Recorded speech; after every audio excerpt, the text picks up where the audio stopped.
शुरू से हक की पहचान ये है, जो कुरान वाले हैं वो हक वाले हैं, जो हुजूर की सुन्नत वाले हैं वो हक वाले हैं, जो हुजूर सल्लल्लाहु अलैहि वसल्लम की नामूस, हुजूर की मोहब्बत की पहरादारी देने वाले हैं वो हक वाले हैं, जिनको अल्लाह ने मकाम विलायत अता किया वो सारे हक वाले हैं। क्योंकि इससे बड़ी कोई अकली दलील हो सकती है हक वालों की कि बताओ यार, पूरी दुनिया के अंदर आपने हक तलाश करना है तो आप देखो कि जिस मकतबा फिक्र के अंदर अल्लाह का वली होगा, अल्लाह ने उसी को हक का रास्ता अता किया होगा। बुलंद आवाज़ से कहे ना सुभान अल्लाह। और कोई हक का रास्ता हो सकता है? अल्लाह किसी बदअकीदा को विलायत अता नहीं करता, अल्लाह उसी को मकाम विलायत अता करता है जिसका अकीदा अल्लाह की बारगाह में सही मकबूल हो जाता है। दूसरे की इबादत कबूल नहीं होती उस तरह, ना उसे वो मर्तबा मिलता है। इसलिए जितने औलिया आए अल्हम्दुलिल्लाह आज तक वो सारे के सारे औलिया अहले सुन्नत व जमात से आए अल्हम्दुलिल्लाह। हमें इस बात पर फख्र है जब ये दलाइल सामने आए कि कुरान और हदीस की रोशनी में जिनको मकाम मरातब अता फरमाए हमारे बुजुर्ग हैं, जिनके अकायद और नजरियात पर हम चल रहे हैं, तो अब इनके पास अल्लाह का वली बनाने का इख्तियार तो था नहीं, तो इन्होंने क्या किया? अल्लाह के वलियों का इनकार कर दिया। कहने बाबे ते कोई शय ही नहीं। क्यों?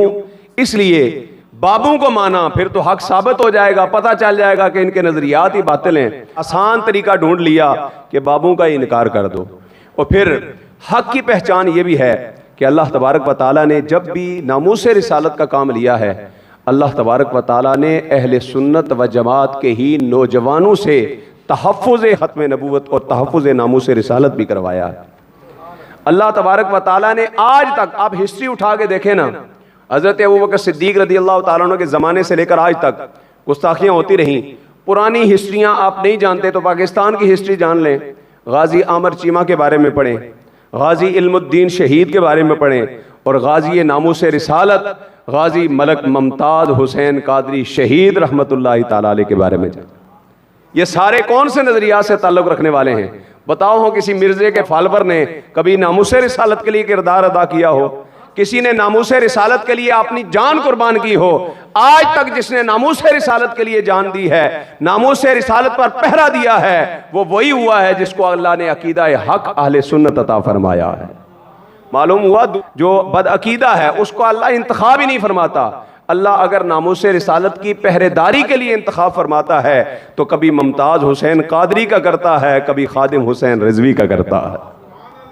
और ये भी 1400 साल हमारी तारीख, हमारी हिस्ट्री ये बताती है कि आज तक कोई भी ऐसा बदअकीदा नहीं हुआ जिससे अल्लाह ने तहफ़्फ़ुज़ नामूस रिसालत का काम करवाया हो।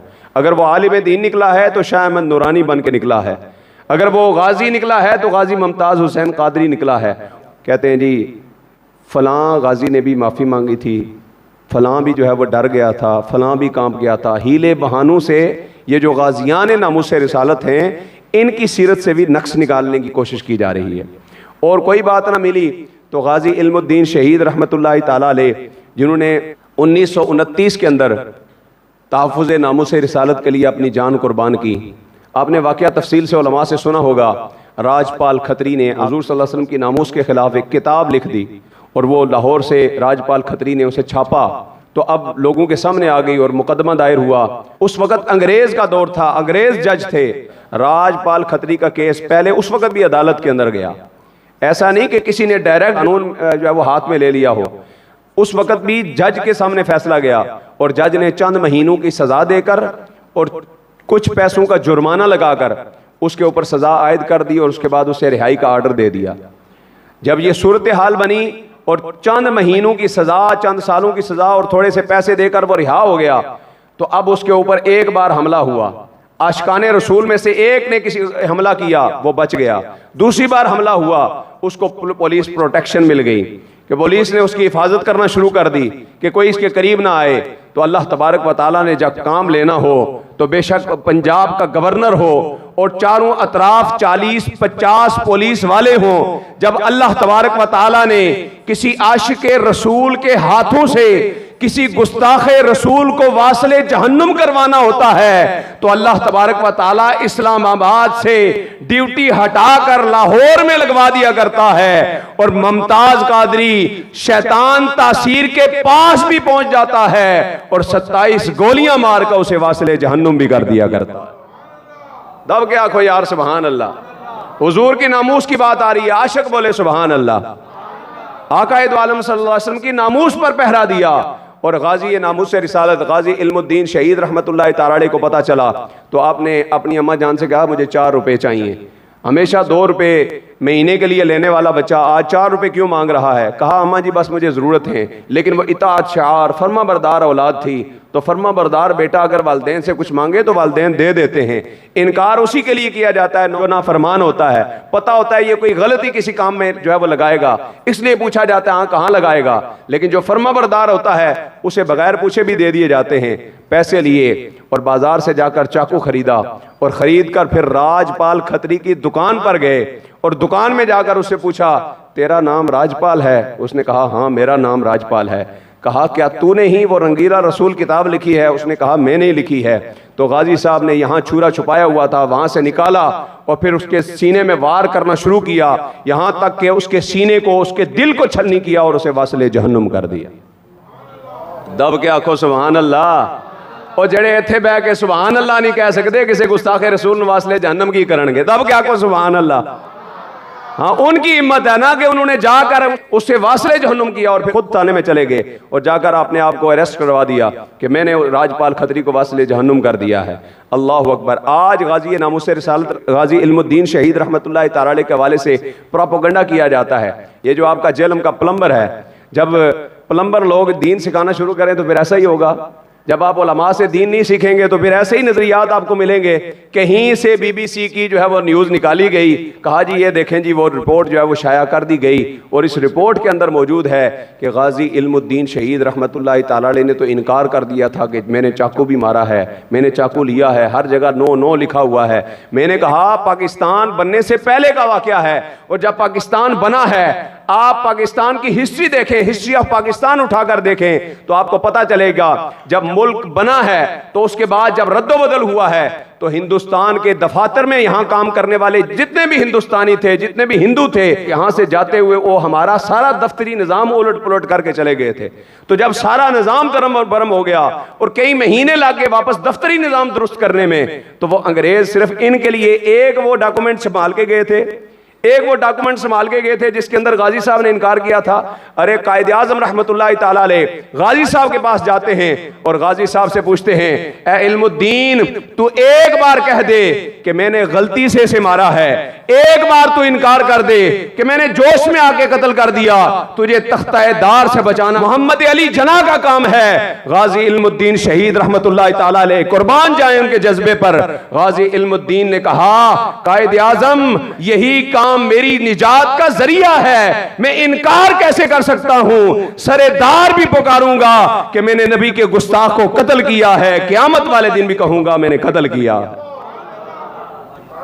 और भूल के कत्ल नहीं किया, जानबूझ के पूछ के उससे कत्ल किया है। और गाजी इल्मुद्दीन शहीद रहमतुल्लाह तआला अलैह आपने विसाल से पहले अपने अहले खाना को एक खत भी लिखा था। आज कहा जाता है जी देखें जी उस जमाने में वीडियो होती तो फलां अल्लाह के वली की करामत नजर ना आती, अज वीडियो आ गई ने तो अज करामत क्यों नहीं नजर आउंदियां हैं जी। वो तो बहुत सारी पहले भी बहुत सारी चीजें होती थी, वो आज क्यों नहीं होती। इमाम बुखारी रहमतुल्लाह तआला अलैह 10-10 हज़ार हदीसें याद कर लेते हैं, तुम भी याद करके दिखाओ ना, ये अल्लाह का फजल है या नहीं। हर चीज के ऊपर वीडियो दलील मांगी जाती है, तो उस जमाने के अंदर तो वीडियो थी नहीं। तो गाजी इल्मुद्दीन शहीद रहमतुल्लाह तआला अलैह ने इनकार नहीं किया, बल्कि उन्होंने आखिरी जो खत लिखा था अपने घर वालों को उसमें सारी तफसील उन्होंने लिखी है। मैंने अपनी मर्जी से कत्ल किया और मैंने हुजूर का गुस्ताख समझ के उसको कत्ल किया, मैंने इस तरीके से कत्ल किया। और आखिर में गाजी साहब ने अशार लिखे, वो अशार में आपको जो है वो सुनाता हूँ। गाजी इल्मुद्दीन शहीद रहमतुल्लाह तआला अलैह के आखिरी खत वो इंटरनेट पे मौजूद है, आपको वो मिल जाएगा।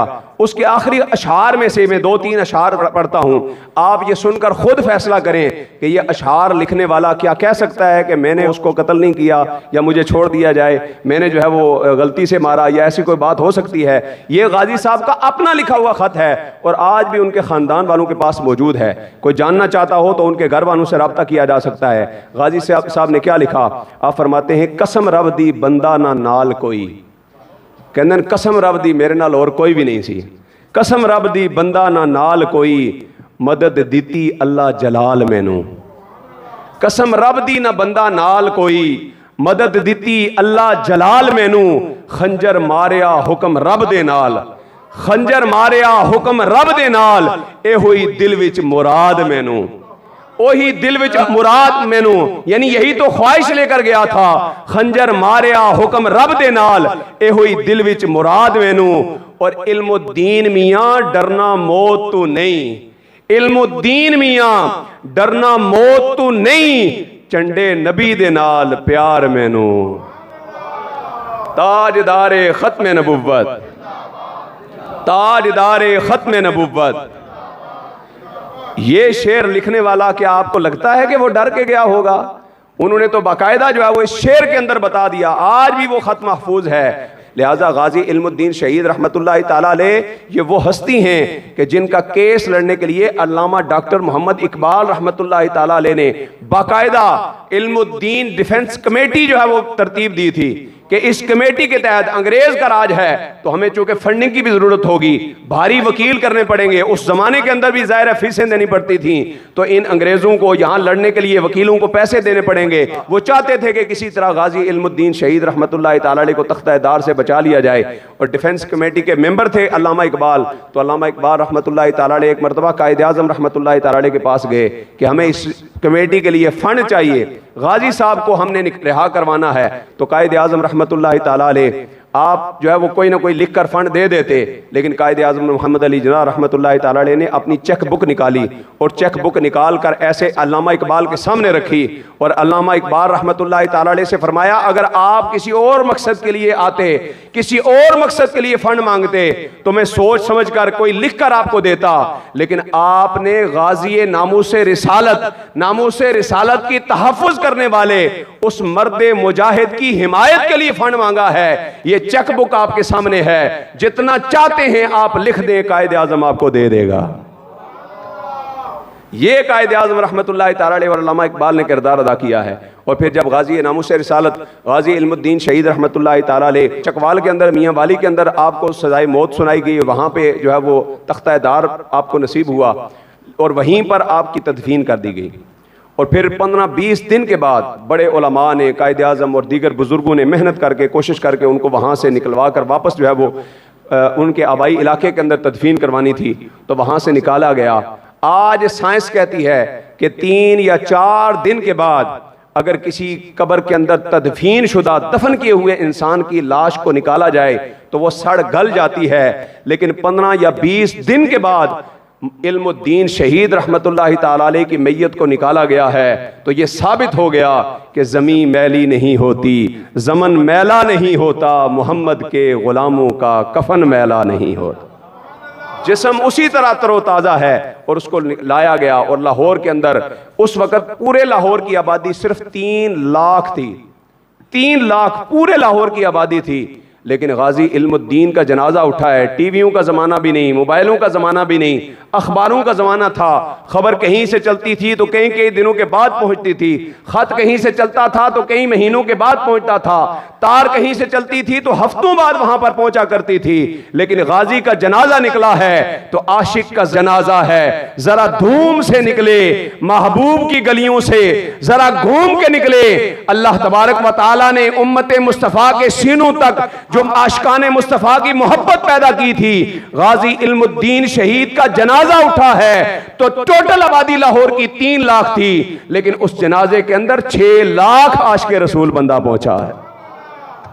6 लाख लोग। जब गाड़ियों का भी फुकदान था, ट्रेन के ऊपर कुछ लोग सफर किया करते थे, खास और अमीर लोगों के पास भी गाड़ियां होती थी, तो उस वक्त पीर सैयद जमात अली शाह साहब रहमतुल्लाह ताला अलैह जो कायदे आज़म रहमतुल्लाह ताला अलैह के पाकिस्तान बनाने में शाना बशाना रहे, उन्होंने जनाजा पढ़ाना था, लेकिन जनाजा पढ़ाने से पहले आपने ऐसे नज़र घुमाई तो आप नीचे गिरे, बेहोश हो गए। जब होश में आए तो पूछा गया कि क्या हुआ, तो आपने फरमाया कि आज तक आका दो आलम सल्लल्लाहु अलैहि वसल्लम की मोहब्बत में ज़िंदगी गुजारी है, नामूस रिसालत की पहरादारी दी है, लेकिन आज तक हुजूर का जलवाए ज़ैबा नसीब नहीं हुआ। लेकिन दीदार अली शाह ने इल्मुद्दीन के जनाजे के अंदर हुजूर का जलवाए ज़ैबा देख लिया। मैंने घूम कर देखा है तो हुजूर सल्लल्लाहु अलैहि वसल्लम खुद गाजी इल्मुद्दीन का जनाजा पढ़ाने के लिए तशरीफ लाए हुए हैं। अल्लाहु अकबर। आकाए दो आलम सल्लल्लाहु अलैहि वसल्लम जहाँ आए और फिर जब जनाजा हो गया, हमारे यहाँ जनाजा होता है तो लोग भागते दौड़ते वापस घर जाते हैं, मैंने ये काम करना है वो काम करना है। बाज़ औक़ात वो जो मैयत के लाहिकीन होते हैं उनसे मुलाकात भी नहीं करते, जी मुझे जल्दी थी मैं आ गया था। और ख़ास करके जो खास अमीर लोग होते हैं या जिनकी मसरूफियात ज़्यादा होती हैं, ऐसे लोग जल्दी बस जनाजे में आने के लिए उनके पास टाइम होता है। लेकिन जनाजा हुआ, जनाजा हो जाने के बाद डॉक्टर अल्लामा मोहम्मद इकबाल रहमतुल्लाहि ताला अलैह सबसे आगे भागते हुए जा रहे हैं। किसी ने पूछा क्या हुआ, कहाँ जा रहे हैं? कहा बाकियों ने कहीं ना कहीं अपनी जिम्मेदारी अदा की है। किसी ने जनाजा पढ़ाने की शहादत हासिल की, किसी ने बयान करने की शहादत हासिल की। आज डॉक्टर इकबाल इसलिए आगे जा रहा है कि मेरी ख्वाहिश है कि अपने हाथों से इल्मुद्दीन को कब्र के अंदर उतार के हूं। और जब कब्र के अंदर उतारा और तदफीन के वक्त कान में जाकर गाजी इल्मुद्दीन शहीद विसाल कर गए हैं। लेकिन डॉक्टर अल्लामा इकबाल का भी ये नजरिया था कि मरने के बाद मरने वाला खत्म नहीं होता। हाँ, मौत को समझा है गाफिल इख्तितामे जिंदगी, ये है शामे जिंदगी सुबह दवामे जिंदगी। ऐसे ही नहीं अल्लामा इकबाल ने कहा, अल्लामा इकबाल समझते थे ये जिंदगी खत्म हुई है, हमेशा वाली जिंदगी की तो अब इब्तदा हो रही है। तो कान के अंदर जाकर गाजी साहब के डॉक्टर अल्लामा मोहम्मद इकबाल रहमतुल्लाह ताला ने कहा, असी ते गल्लां ही करते रह गए, तरखाना दा मुंडा बाजी ले गया। और हम तो शेर लिखते रह गए, गाजी तू बाजी ले गया है। अल्लाहु अकबर। ये वो आशिकाने रसूल हैं जिन्होंने आकाए दो आलम सल्लल्लाहु अलैहि वसल्लम की नामूस की तहफ़्फ़ुज़ के लिए अपना किरदार अदा किया है। इसलिए हज़रात वक़ार दौरे हाज़िर के अंदर आपको बातिल जो भी नजर आएगा, या सहाबा के खिलाफ बातें करता नजर आएगा, या अहले बैत के खिलाफ बातें करता नजर आएगा, या औलियाए किराम से जो है वो शानों में अजमतों में जो है वो नक्श निकालता हुआ नजर आएगा, या फिर ये गाजियान नामूस रिसालत। कहते हैं मलक मुमताज़ हुसैन कादरी शहीद रहमतुल्लाहि ताला अलैह ने भी माजरत की थी, बाद में जो है वो पिटीशन दायर कराई थी, रिक्वेस्ट की थी कि मुझे जो है वो माफी दी जाए। लेकिन गाजी साहब, अब तो वीडियो का दौर था, गाजी साहब की वीडियो मौजूद है। गाजी नामूस रिसालत गाजी मलक मुमताज हुसैन शहीद रहमतुल्लाहि ताला अलैह, आपने वीडियो पैगाम के अंदर शहादत से पहले जो बहुत सारी आपने नातें पढ़ी हैं जिन्हें सुन के दिल झूम जाता है, आपने उन्हीं वीडियो नातों के दरमियान एक ऐसी वीडियो बनाई जिसके अंदर बाकायदा उन तक भी पैगामात पहुंच चुके थे कि लोग प्रोपेगेंडा कर रहे हैं कि शायद उन्होंने जो है वो कोई रिक्वेस्ट दी है कि मुझे छोड़ दिया जाए, अपील दायर की है सदर साहब को। तो गाजी साहब ने उस वीडियो के अंदर कहा, मैंने कोई अपील वगैरह नहीं की और मैं हुजूर सल्लल्लाहु अलैहि वसल्लम की नामूस के लिए जान देने के लिए बिल्कुल तैयार हूं। ये गाजियान नामूस रिसालत हैं। लिहाजा हक के लिए उठने वाले लोगों ने हमेशा अल्लाह ताला के रसूल के लिए जब जाने कुर्बान की हैं तो यही उनके हक की निशानी बनी है और यही हमारे लिए ज़रिया निजात है कि हम हुजूर सल्लल्लाहु अलैहि वसल्लम के इश्क मोहब्बत में ज़िंदगी बसर करें। अल्लाह तबारक व तआला गाजियान नामूस रिसालत के दर्जात बुलंद फरमाए और हमें भी उनके नक्शे कदम पर चलने की तौफीक अता फरमाए। व आखिर दावाया अनिल हम्दुलिल्लाहि रब्बिल आलमीन।